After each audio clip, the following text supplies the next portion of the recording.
जैसा आपने बोला कि मैंने एक पहले वीडियो में पीसीओएस के बारे में विस्तार से समझाया है, उस वीडियो में मैंने ये भी मेंशन किया था कि पीसीओएस हर एज ग्रुप में अलग अलग तरह से अपने लक्षण दिखाते हैं। यंग लड़कियों में, अनमैरिड गर्ल्स में पीसीओएस सबसे पहले इरेगुलर साइकिल्स यानी कि मंथली साइकिल नहीं आते हैं। जो पीसीओएस में नॉर्मल 28 से 30 दिन का साइकिल होता है, पीसीओएस वाली लड़कियों में अक्सर देखा गया है कि 2-3 महीने में पीरियड आता है। ठीक है। और दूसरी बात, जो हमारे फिजिकल अपीयरेंस के बारे में हमने एंड्रोजेनिक इफेक्ट, मेल हार्मोन्स की वजह से जो इफेक्ट होता है बॉडी पे, मोटापा, ऑयली स्किन, एक्ने, शरीर में बाल, ये एक दूसरी वजह है जिसके कारण लड़कियां गायनेकोलॉजिस्ट के पास आती हैं।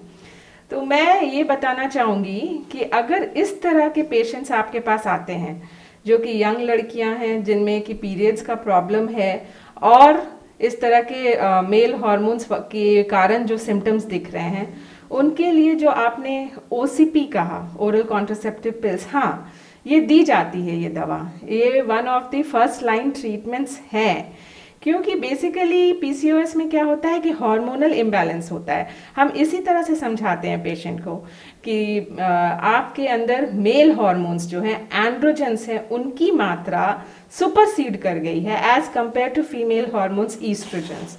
ठीक है। क्योंकि मेल हार्मोन्स की मात्रा बढ़ गई है, इसलिए आपके अंडे बनने की जो प्रक्रिया है, जो 28 दिन का साइकिल है, वो हैम्पर हो चुका है। आपका अंडा उस तरह से नहीं बन रहा है। पॉलीसिस्टिक ओवरी इसलिए बोलते हैं कि मल्टीपल सिस्ट बन गए, एक एग रिलीज नहीं हो रहा है।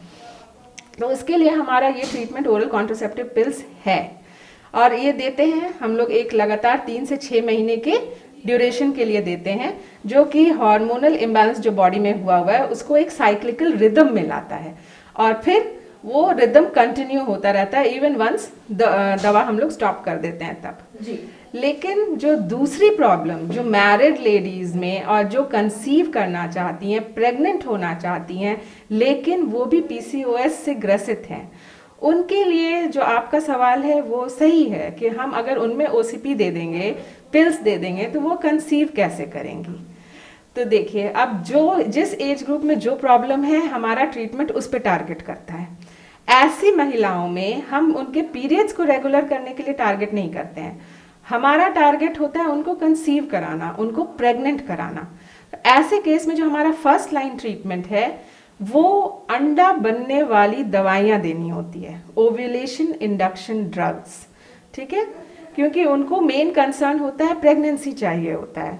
हमारे उनके पीरियड्स को मंथली साइकिल रेगुलराइज करना हमारा प्रायोरिटी नहीं होता है। तो उस केस में हम लोग पीरियड के सेकेंड डे से हम लोग हर साइकिल में ओव्यूलेशन इंडक्शन, अंडा बनने के लिए जो दवाइयां होती है, अंडा बनने के लिए स्टिमुलेशन देनी होती है, वो दवाइयां देते हैं हम लोग 3 से 6 साइकिल, और उस तरह से हम लोग प्रेगनेंसी उनको कंसीव कराने की कोशिश करते हैं जी। तो मेनली यही है, हर पॉइंट पे अलग अलग ट्रीटमेंट है। एक बहुत बड़ा सवाल मैं करना चाहूंगी कि जैसा कि आप जानते ही हैं कि हमारे समाज में कॉन्ट्रासेप्टिव पिल्स को लेकर कितनी सारी तरह की बातें हैं, कितने सारे भ्रम है उन्हें लेकर। ऐसे में जो लड़कियां होती हैं उनके माता पिता को अक्सर यही लगता है कि अगर कॉन्ट्रासेप्टिव पिल्स रेगुलर बेसिस पे ले तो फ्यूचर में, भविष्य में जाकर मां नहीं बन पाएंगी। तो क्या इस बात में कोई सच्चाई है?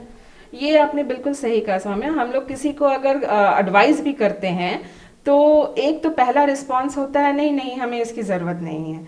बहुत काउंसल करने के बाद भी उनको एक डाउट रहता है कि नहीं मैडम, अगर हम दवा छोड़ेंगे तो क्या हम प्रेग्नेंट हो पाएंगे, प्रेगनेंसी में फिर हमें दिक्कत नहीं होगी। लेकिन ये टोटल मिथ है।